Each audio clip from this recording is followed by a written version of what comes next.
नमस्कार साथियों, आप सभी का स्वागत है आपके अपने परिवार एनजे स्टडी पर। उम्मीद करूंगा सभी एकदम मस्त और स्वस्थ होंगे। आप सभी ये प्रैक्टिस सेट डेली लगा रहे हैं, लेकिन बड़े शर्म की बात है यार, ना तो आप क्लास को देख रहे हैं ना क्लास को शेयर कर रहे हैं। आप सभी इस क्लास को बहुत ही हल्के में ले रहे हैं। लेकिन मैं उन बच्चों को बता दूँ जो UP police, UPSI, UP triple SC, D triple SC, SSC GD इन सब की तैयारी कर रहे हैं, जिसमें हिंदी से प्रॉपर क्वेश्चन पूछे जाते हैं। तो उनके लिए ना ये क्लास रामबाण होने वाली है, क्योंकि मैं टॉपिक वाइज सारी क्लास करा रहा हूँ। क्योंकि एक क्लास में एक टॉपिक यदि आपका ख़त्म हो जाता है तो वो टॉपिक क्या है बच्चों, आपका पक्का हो जाता है बिल्कुल। तो वो मैं बिल्कुल इम्पोर्टेंट क्वेश्चन करा रहा हूँ। डेली 20 मिनट की क्लास होती है आपकी, 15 से 20 मिनट की, और उसमें सारे ही क्वेश्चन इंपॉर्टेंट होते हैं। बहुत कम क्वेश्चन होते हैं और इम्पोर्टेंट होते हैं, और ट्रिक वाइज भी आपको समझाया जाता है। तो आप ये क्लास को डेली देखें।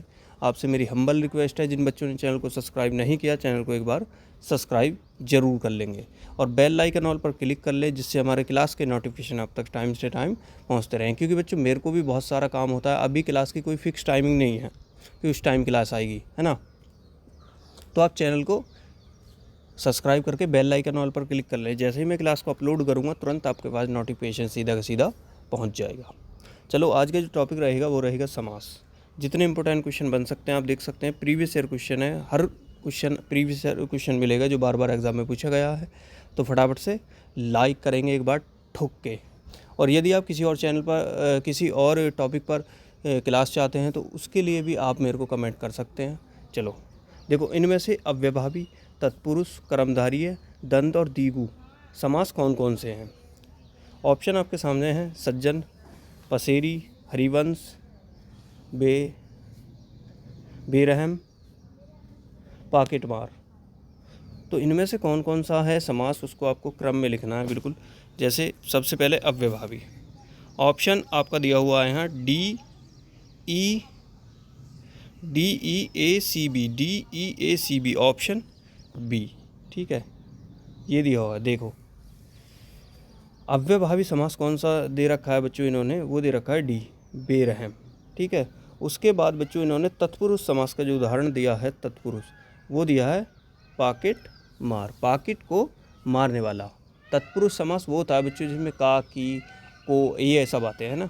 पाकेट मार, पॉकेट को मारने वाला, पॉकेट को चोरी करने वाला। ठीक है, फिर दिया हुआ है आपको कर्मधारय। कर्मधारय में ऑप्शन ए दिया हुआ है सज्जन। कर्मधारय समास बच्चों वो होता है जिसमें क्या है, जो भी आ जाता है। दूसरी चीज़, जिसमें एक शब्द को दो बार लिखा हुआ था, एक बार आधा एक बार पूरा, जैसे यहाँ पे लिखा हुआ है आधा जय पूरा जय। उसके बाद दंत समास। दंत समास बच्चों इन्होंने ऑप्शन सी लगाया है, वो है हरि शंकर, हरि और शंकर। ठीक है, दंत समास बीच में डैश होता है, हरि और क्या हो जाएगा बच्चों, शंकर। ठीक है, हरि शंकर। और द्विगु समास ऑप्शन बी, पसेरी, पाँच सेरी, जिसमें आपकी संख्या हो जाए, जिसमें आपकी संख्या की बात हो, वो हो जाएगा आपका द्विगु समास। चलो बच्चों, चलते हैं नेक्स्ट क्वेश्चन पर। नेक्स्ट क्वेश्चन आपके सामने है, सूची 1 को सूची 2 से मिलाओ। श्री कृष्ण के अर्पण, विद्या ही एक रतन, तीनों भवनों का समाहार, 7 हैं खंड जिसमें। देखो, इसमें भी हम समझेंगे। इसमें आपको दिया हुआ है ए का 2, बी का 3, सी का 4, डी का 1। मतलब ऑप्शन ए आपका यहाँ से राइट आंसर हो जाएगा। कैसे, देखो, ए का दे रखा है बी, कृष्ण के अर्पण। कृष्ण के मैंने आपको बताया, जहाँ के आए, का आए, तो वहाँ क्या होता है बच्चों, तत्पुरुष समास होता है। सेकंड आपको दिया हुआ है विद्या ही एक रतन। विद्या ही एक रतन का क्या हो जाएगा, ये हो जाएगा कर्मधारय, विद्या ही एक रतन, जिसमें जो आए। ठीक है, इस तरीके से। 3 पे दिया हुआ है तीनों भवनों का समाहार। तीनों भवनों का समाहार है बच्चों द्विगु। तीनों भवन, 3 आ गया, क्या आ गई, संख्या। मैंने आपको पहले बताया था, जहाँ संख्या आ जाए वो क्या हो जाता है बच्चों, द्विगु। 7 हैं खंड जिसमें, 7 हैं खंड जिसमें, तो बच्चों क्या हो जाएगा, वो हो जाएगा बहुब्रीहि। बहुब्रीहि समास वो होता है जो तीसरे पद की ओर संकेत करता है। 7 हैं खंड जिसमें, इस तरीके से। चलो नेक्स्ट क्वेश्चन पे चलते हैं। क्वेश्चन नंबर 3 है, मझधार निम्नलिखित में से समास का उदाहरण है। मझधार, तो वो किसका हो जाएगा, कर्मधारय का, ऑप्शन ये आपका राइट आंसर हो जाएगा। मज धार, मज में है जो धार, तो जो आ गया ना यहाँ पे, तो उस तरीके से ऑप्शन ए आपका राइट आंसर हो जाएगा। क्वेश्चन नंबर 4 आप देख सकते हैं, सब इंस्पेक्टर में पूछा गया अव्ययभावी समास का उदाहरण। अव्ययभावी समास, निडर, अतिक्रम, प्रगति, अन्याय। तो बच्चों ये निडर है ना, निडर, निडर क्या हो जाएगा, ये हो जाएगा आपका अव्ययभावी समास का बिल्कुल सही उदाहरण। नेक्स्ट क्वेश्चन आप सभी के सामने है, क्वेश्चन नंबर 5, तत्पुरुष समास का उदाहरण नहीं है। तो मतलब एक है इसमें जो नहीं है, बाकी है। देखो, ऋण मुक्त, ऋण से मुक्त, भरपेट, भवतारण, कवि श्रेष्ठ। तो देखो बच्चों, भरपेट, भरपेट क्या है, ये आपका जो है इसका उदाहरण नहीं है। तत्पुरुष का उदाहरण कौन सा होता है, देखो, ऋण मुक्त, ऋण से मुक्त, ठीक है। भवतारण, भव से तारण, कवि श्रेष्ठ, कवि जो श्रेष्ठ है, ठीक है। बाकी आपका ये नहीं होगा, ऑप्शन बी भरपेट। नेक्स्ट है क्वेश्चन नंबर 6, किस विकल्प के सभी शब्द अव्ययभावी समास के उदाहरण हैं। अव्ययभावी समास, यथासंभव, पूर्णकाल, पंचवटी, हाथों हाथ, पल पल, प्रतिदिन। देखो ये क्या हो जाएगा, पल पल और प्रतिदिन। देखो ऐसे जो पल पल, ये क्या हो जाएगा, ये हो जाएगा पल पल बच्चों, क्या हो जाएगा, और प्रतिदिन, ये अव्ययभावी समास के हो जाएंगे। वहीं जहाँ बच्चों डैश आता है ना, वो क्या होते हैं, अव्ययभावी समास, ठीक है। कैसे, यदि वो एक से हों, जैसे पल पल, ठीक है, और यहीं दिया होता रात और दिन, तो ये क्या हो जाता है, ये हो जाता है बच्चों द्वंद समास। द्वंद समास में क्या होता है, वो होते हैं एक दूसरे के उल्टे, ठीक है। चलो नेक्स्ट क्वेश्चन आप सभी के सामने है, क्वेश्चन नंबर 7, द्वंद्व समास के दो पदों के बीच विराम चिन्ह का प्रयोग किया जाता है। देखो आ गया, कौन सा विराम, योजक चिन्ह बच्चों, ठीक है। योजक चिन्ह आपका ऑप्शन सी राइट आंसर होगा। ये वाला चिन्ह है ये, तो किसके, द्वंद्व समास के बीच में उपयोग किया जाता है। जैसे दिन रात, ठीक है, सुबह शाम, कल, आजकल, अच्छा बुरा, इस तरीके से। समास का अर्थ है बच्चों, समास का अर्थ क्या है, विस्तार, प्रसार, संक्षेप या आक्षेप। तो संक्षेप जो है ये क्या हो जाएगा, ऑप्शन सी बिल्कुल समास का राइट आंसर हो जाएगा। नेक्स्ट क्वेश्चन है क्वेश्चन नंबर 9, सूची 1 को सूची 2 से मिलाइए। देखो तत्पुरुष समास का उदाहरण है। देखो सबसे पहले इसमें क्या करेंगे आप, जो आपको पता है, जैसे नवरत्न, नवरत्न मतलब नवरत्न, तो क्या हो जाएगा, एक संख्या को दर्शा रहा है ना बच्चों, ये क्या है, एक संख्या को दर्शा रहा है, तो डी का डी हो जाएगा आपका, डी का डी। तो डी का डी कौन से में दिया हुआ है, आपका बी में दिया हुआ है और आपका डी में दिया हुआ है। अब चलेंगे हम कौन से पे, अब चलेंगे द्वंद्व समास पे बच्चों। द्वंद्व समास क्या हो जाएगा, द्वंद्व समास मैंने बताया आपको उल्टा होता है, जैसे जीवन मरण, दूसरे का सी, दूसरे का सी, तो ऑप्शन बी आपका यहाँ से राइट आंसर हो गया। देखो दो पता है हमें, लेकिन ऑप्शन हमने बिल्कुल सही टिक कर दिए, होगा राइट आंसर। देखो अब द्वंद्व समास का हो गया जीवन मरण। बहुव्रीहि का क्या दे रखा है, अब आपको देखो बहुव्रीहि, बहुव्रीहि कौन सा बच्चों, बहुव्रीहि, बहुव्रीहि का है बच्चों पीताम्बर, पीला है अंबर, जिसका मतलब तीसरे पद की ओर संकेत कर रहा है। वहीं तत्पुरुष, तत्पुरुष क्या हो जाएगा, राजपुत्र, राजा का पुत्र, जिसमें का, सा, के आए, मैंने आपको बताया ना अभी, वो थे तत्पुरुष। चलो नेक्स्ट क्वेश्चन है क्वेश्चन नंबर 10, नीलकंठ में कौन सा समास है। नीलकंठ मतलब जिसका नीला कंठ है, तो किसके तीसरे पद की ओर संकेत कर रहा है, तो बच्चों क्या हो जाएगा यहाँ से, बहुव्रीहि समास हो जाएगा। मैंने आपको बार बार बताया, जो तीसरे पद की ओर संकेत करता है बहुव्रीहि, ठीक है, ये क्या हो जाएगा, बहुव्रीहि। जैसे गजानंद, गजानंद जिसके क्या सूंड है, तो किसकी तरफ संकेत कर रहा है, किसके होती है, वो होती है भगवान श्री कृष्ण की, भगवान श्री गणेश की तरफ, ठीक है। तो तीसरे पद की ओर संकेत करना। चलो चलते हैं नेक्स्ट पेज पर। देखो जिन बच्चों ने अभी भी क्लास को लाइक नहीं किया ना, बच्चों क्लास को एक बार प्यार से लाइक कर दो चुपचाप, नहीं वरना कटाई करूँगा वहीं आके, सबकी मुर्गा बना दूँगा। माता पिता शब्द में कौन सा समास है, तो ये बताओ, माता और पिता ये क्या हो गए बच्चों, एक दूसरे के विलोम हो गए, माता और पिता, तो ये क्या हो जाएगा, अभी मैंने आपको बताया था, वो क्या हो जाएगा आपका द्वंद्व समास। ऑप्शन ए आपका राइट आंसर यहाँ से हो जाएगा। नेक्स्ट क्वेश्चन है, निम्न में से किस समासिक पद का विग्रह त्रुटिपूर्ण है, बताओ। लौकिक, लोक से उत्तर, ग्रहागत, ग्रह को आगत, कामचोर, काम के लिए चोर, काम के लिए चोर, यही आपका क्या हो जाएगा बच्चों, त्रुटिपूर्ण पूर्ण आपका हो जाएगा। ठीक है, ऑप्शन सी। नेक्स्ट है क्वेश्चन नंबर 13, निम्नलिखित में से द्वंद्व समास का उदाहरण नहीं है। आपको बताना नहीं है, मतलब 3 तो हैं, एक नहीं है। जैसे 31 घर घर, घर द्वार, लूट मार। तो कौन सा है बच्चों? देखो घर घर। घर घर क्या है? ये नहीं है। ये क्या हो गया? एक ही शब्द 2 बार ले दिया, घर घर। तो ये कौन सा हो जाएगा बच्चों? ये हो जाएगा अव्यय भाव। ठीक है, ये हो जाएगा आपका अव्यय भाव।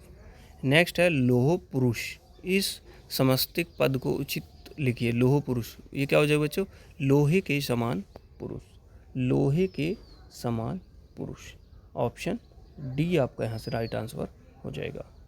नेक्स्ट है सागर रूपी सागर। संसार रूपी सागर इस विग्रह के लिए उपयुक्त समस्त पद होगा। संसार रूपी सागर, सागर का संसार, संसार सागर, सागर रतन, सागरिका। तो बच्चों ये ना ये हो जाएगा संसार सागर। संसार सागर, ऑप्शन बी यहाँ से आपका राइट आंसर हो जाएगा। नेक्स्ट है क्वेश्चन नंबर 16, आप बीती किस समास का उदाहरण है? आप बीती तत्पुरुष, अव्ययभावी, बहुव्रीहि, द्वंद्व। तो तत्पुरुष है ना, तत्पुरुष का आप बीती, आप पर बीती, खुद पर बीती। ठीक है, तो ये क्या हो जाते हैं बच्चों? ये तत्पुरुष समास आपके हो जाते हैं। क्वेश्चन 17, चौमासा इस पद में कौन सा समास है? अव्ययभावी, द्वंद्व, द्विगु या बहुव्रीहि। देखो ये हो जाएगा बच्चों द्विगु। द्विगु मैंने आपको बताया चौमासा, जहाँ संख्या आपको बताई, जैसे कह रहा है चौमासा 4 महीना। ठीक है, जहाँ आपको संख्या दिखाई जाए। अब आगे आप बीती में प्रयुक्त समास है, अव्ययभावी, कर्मधारय या द्वंद्व या तत्पुरुष। तो अभी क्या बताया था मैंने, ये क्या हो जाएगा? तत्पुरुष समास। अब बीती, आप पर जो बीती। ठीक है, तत्पुरुष समास का आपका उदाहरण हो जाएगा। नेक्स्ट है क्वेश्चन नंबर 19, प्राण प्रिय में समास है। प्राण प्रिय, द्वंद्व, अव्ययभावी, द्विगु या कर्मधारय। प्राण के लिए जो प्रिय, प्राण के लिए जो प्रिय क्या हो जाएगा? के लिए जो प्रिय, तो क्या हो जाएगा? के लिए जो, तो क्या हो जाएगा बच्चों? वो होता है कर्मधारय, आपका समास हो जाता है। दंत चित में कौन सा समास है? बहुव्रीहि, कर्मधारय, अव्ययभावी या तत्पुरुष। देखो दंत चित ये क्या कर रहा है बच्चों? तीसरे पद की ओर संकेत कर रहा है, तो क्या हो जाएगा? बहुव्रीहि समास आपका हो जाएगा। चलते हैं नेक्स्ट पेज पर। उम्मीद करूँगा साथ के साथ जो भी बच्चे जुड़ रहे हैं ना, वो क्लास को लाइक करेंगे। निम्नलिखित में से नत्र तत्पुरुष समास का उदाहरण है। बेकाम, आजन्म, अधर्म या परोक्ष। तो आधर्म है ना बच्चों, ये आपका राइट आंसर यहाँ से हो जाएगा, ऑप्शन सी। नेक्स्ट क्वेश्चन है धर्माधर्म में समास है। दंत तत्पुरुष, अव्ययभावी या कर्मधारय। तो दंत समास आपका हो जाएगा। ठीक है, दंत समास आपका ऑप्शन बी हो जाएगा। ये क्या है? धर्मा धर्म, मतलब धर्म और अधर्म। तो इसके लिए क्या हो जाएगा बच्चों? दंत समास आपका बिल्कुल राइट आंसर यहाँ से हो जाएगा। चलेंगे नेक्स्ट क्वेश्चन पर। क्वेश्चन नंबर 23, कृष्णा पर्ण में समास है। द्वंद्व, अव्ययभावी, बहुव्रीहि या तत्पुरुष। तो तत्पुरुष समास आपका राइट आंसर यहाँ से हो जाएगा। देखो ऑप्शन डी। चलेंगे नेक्स्ट क्वेश्चन पे। क्वेश्चन नंबर 24, जलवायु में कौन सा समास है? तत्पुरुष, अव्ययभावी, द्वंद्व या द्विगु। जल वायु, तो क्या हो जाएगा? जल और आपकी क्या हो जाएगी बच्चों?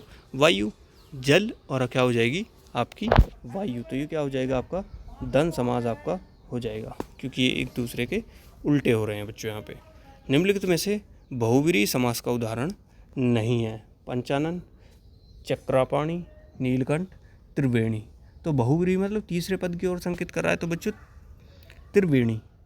त्रिवेणी क्या है? ये बहुव्रीहि समास का आपका उदाहरण नहीं है। बाकी जो पंचानन, चक्रपाणी, नीलकंठ, ये तीनों किसके हो जाएंगे? बहुव्रीहि समास के उदाहरण हो जाएंगे। अब सूची 1 को सूची 2 से आपको मिलाना है। तो मैंने आपको कैसे बताया, जो आपको सबसे आसान लगे, जो आप कर पाएँ, सबसे पहले वो करिए। और आप जो है विकल्प को, आपके ऑप्शन है ना, उनको काटते चलिए। जैसे आपको पता होना चाहिए, जैसे यहाँ से देख लेते हैं हम। जैसे आपको दंड का पता है, ठीक है, दंड बताओ। अनुरूपी, निर्भय, अमोघ या धनु बाण। तो क्या होगा बच्चों इसका? ये क्या होगा? दंड का धनु बाण। तो ऑप्शन डी, पहले का सॉरी डी का क्या है, डी का है बी, डी का बी ढूंढो, डी का बी देखो कौन से में है, बी और सी में है। अब ढूंढो कौन सा ढूंढ सकते हैं आप, ढूंढो। तो देखो चलो ऑप्शन दिखाता हूँ आपको। देखो पहले का 4, पहले का 4 कौन से में है बच्चों, ऑप्शन बी में। ऑप्शन बी में पहले का 4 है, ऑप्शन बी राइट आंसर हो जाएगा। ठीक है, देखो अनुरूप, अनुरूप क्या होगा, अव्ययभावी होगा। ठीक है, उसके बाद क्या है, निर्भय, निर्भय क्या है, वो है बहुव्रीहि। ठीक है, अब है अमोघ, अमोघ क्या है, तत्पुरुष। और धनुष बाण क्या हो जाएगा, वो हो जाएगा आपका द्वंद्व समास। ठीक है, इस तरीके से आपके राइट आंसर हो जाएंगे।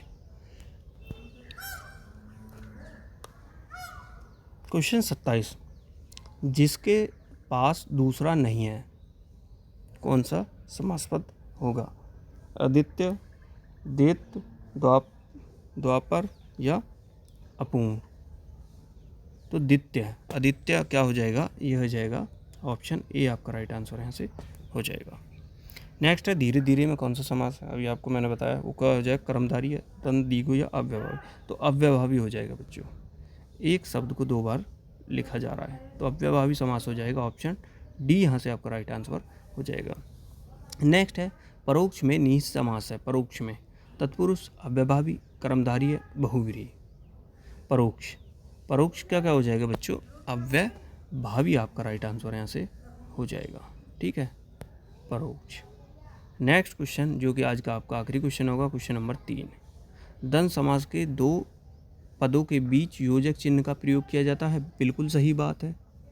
क्वेश्चन ऑप्शन 2 में दिया हुआ है, विस्मय, हर्ष, शौक, घर्षण आदि भाव को प्रकट करने वाले शब्द को निर्देशक चिन्ह का प्रयोग करते हैं।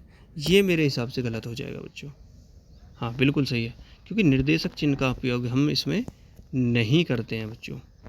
ठीक है, यहाँ कौन सा चिन्ह हम यूज़ करते हैं, ये वाला। ठीक है, चलो तो पहला क्या है, कथन एक सत्य है किंतु कथन 2 असत्य है, ऑप्शन ए यहाँ से राइट आंसर आपका हो जाएगा। तो जिन बच्चों ने देखो क्लास को इतना प्यार किया है, तो क्लास को लाइक भी करेंगे, शेयर भी करेंगे, चैनल को सब्सक्राइब करेंगे। मिलते हैं नेक्स्ट क्लास में नेक्स्ट टॉपिक के साथ, तब तक के लिए आप अपना ख्याल रखें, बाय।